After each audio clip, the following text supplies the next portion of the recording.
ओम नमो भगवते वासुदेवाय नमः. मयूर कुलकर्णी या यूट्यूब चॅनलवर आपल्या सर्वांचे स्वागत आहे.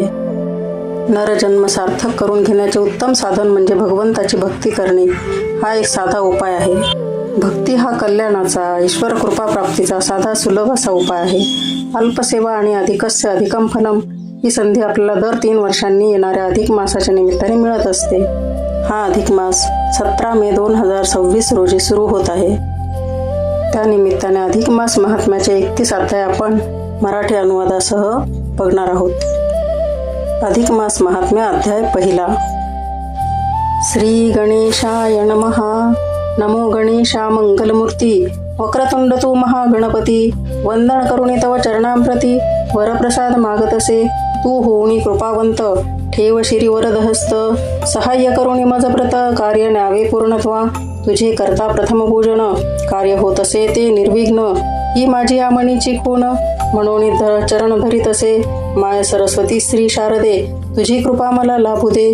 ग्रंथरचना सुगम होऊ दे तुझ्या कृपा प्रसादे. तू उभी पाठीस ब्रह्मनंदिनी. विना पुस्तक हंसवाहिनी. शब्दकलेची जी स्वामिनी ती शारदा नमितो मी. माते मी तर अज्ञ बाळ. तू माता अति कनुआळ. पूर्वी मनीची माझ्या आळ. या कवित्व रचनेची देव उघडूनी शब्द भांडार. कल्पना फुलोरा फुलो सुंदर.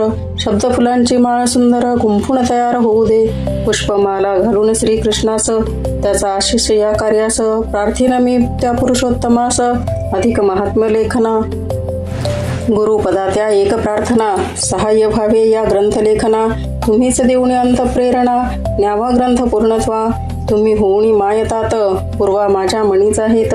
कृपादान भिक्षा जोळीत घालावी या भक्ताच्या. माय बाप संतजन. कवी लेखक आणि विद्वान. त्या सर्वास करुणी नमन. आशीर्वाद मागत असे.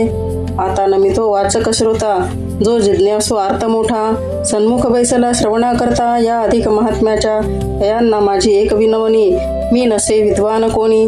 मी भाबडा भक्तडानी आहे त्या श्रीहरीचा. त्याने प्रेरणा असे दिली म्हणून लेखणी उचलली. तोच वदवेल कथा आगळी. अधिक मास महतीची. ब्रहण नारदीय पुराणामधले अधिक मासाचे महात्म्य चांगले. निवेदनास ते आहे घेतले येथे तुम्हा कारणे. मूळ संस्कृत श्लोक रचना ती कळावी सहजी कुणा. म्हणून प्राकृत ओवी रचना केली सुगमती सोपी. असो आता प्रारंभ करूया. कथा भागाकडे वळूया. कोठे कथा घडली पाहूया. कोणे काळे ती कशी. नैमिष नावाच्या अरण्यात जमले असता साधू संत. धर्माचे होते चिंतन करीत लोकोपकारा कारणे. यज्ञसत्र तेथ चालिला म्हणून साधू संत गोळा. ऋषी मुनी आले एका स्थानाला करण्या धर्म विचार. कुणी ऋषी कुणी मुनी. कुणी योगी कुणी ज्ञानी. शशी समते शीतल कुणी. कुणी प्रतिभास्कर. कुणी शांत कुणी कोपिष्ट. कुणी ब्रह्मज्ञानात श्रेष्ठ. कुणी विद्या पारंगत. शास्त्र पंडित ते कोणी. आले असित पैल देवल. सुमंथो सुमती आणि कपिल. पिप्पलायन आणि मुद्गल. कश्यप आणि जाबाली. भृगुरैभ्यतोर भृगु. आपस्तंभ तैसाची शरभंगू. मांडव्य अगस्ती ही वितरागू. आला वामदेवही. अंगिरा सुतीक्ष्ण मुनिवर. कात्यायनी रथितीर. आले ते गौतम बहुधीर या सत्संगा कारणे. कौशिक ऋतू गालव. अत्री बभ्रू मौनो भार्गव. त्रित शक्ती महाग्रीव. बुध आणि बौधायन. पृथु संकृती कनाद. वसु कौंडिन्य हारित. महातपस्वी तो शतानंद. शंकु शनी शौनक ही सवे गर्ग जमदग्निपंक. भारद्वाज आणि विभांडक. सोबत धूमप उद्धारक. विशाल अनकर्कश. विष्णु वृद्ध जय जर्जर. जंगम पारणी पराशर. जैमिनी महोदर पूर. महाकाय ऋषीवर. महाबाहू आणि महाबल. शांडिल्य करुण जैसा काल. महासेनार्थ पिंगल. ऊर्ध्व बाहू थोर तो. ऐसे अनेक ऋषीवर थोर. सवे घेऊन शिष्य परिवार. आले त्या स्थानी अपार. मेळा जमला सगळाचा. एकत्र जमुनी सर्वजण. एकची करीती विचार जाण. काय केल्याने होईल कल्याण. कलियुगी मानवाचे. कलियुगी या मनुष्य प्राणी. दुःख अपार भोगे जीवनी. धर्माचरण त्याचे हातून न घडे उचित संसारी. पुण्यकर्मी न हातून घडती. पापाची वाढत असे गणती. अंती यमलोकाची गती. नरक यातना ना चुके. कैसे सुटका यातून जीवाची घडेल. कैसी जोडणी पुण्याची. कोणी मार्गा उद्धाराची वाट जीवा उमगेल. ऐसी चर्चा चालली असतात आला त्या वणी अवचिता. तपस्वी सूत नामक मोठा शिष्योत्तम जो व्यासांचा, तो सूत नसे सामान्य कोणी. प्रतिज्ञान भास्कर महाज्ञानी, विद्वान पंडित मधुरवाणी, गोड त्याची प्रासादिक, शंखचक्र मुद्रांकित, प्रसन्न वदनी त्या शोभत, मस्तकी जटांचा मुकुट शोभायमान दिसत असे. तुलसी माला गला त्याची आगळा, त्याचेनी कृष्ण नामाची लळा.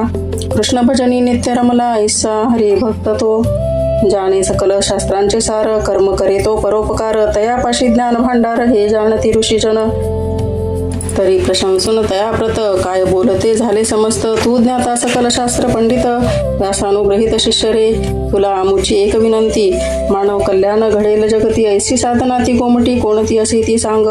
ते ऐकून त्यांचे वचन संतुष्टले सुताचे मन. तो म्हणे, तुम्ही उचित प्रश्न केलात लोकहितार्थे. लोककल्याण हा हेतू तुमचा, भाव कळला परोपकाराचा. मार्ग सांगीन उद्धाराचा, व्हावया तो कलयुगी. तो म्हणे, मी तुम्हा प्रत भक्ती मार्ग दावीन सुभट. तया आधी थोडे वृत्त माझे सप्रेम श्रवण करा. तीर्थयात्रा मी करीत करीत, जाता त्या हस्तिनापुरात. मजत तेथे झाले श्रुत, परीक्षित गेला असे वना. तोच 16 वर्षांचा कुमार, महातेजस्वी अतिसुंदर. पातला भाग्ये शुककुमार, ब्रह्मवेत्ता तेजस्वी.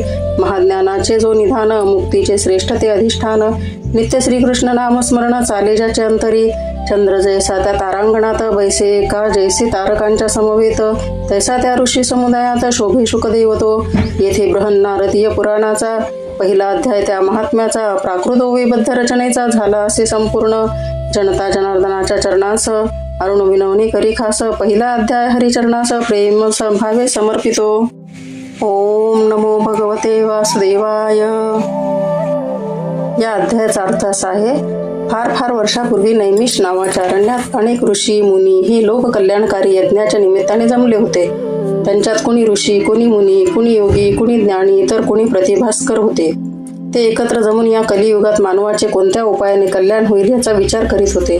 त्यांची ती तशी चर्चा चालली असताना अचानक तिथे व्यासांचे शिष्य सूतजी यांचे आगमन झाले. सर्वांनी त्यांचे भक्तिभावाने पूजन केले आणि त्यांना तोच प्रश्न विचारला.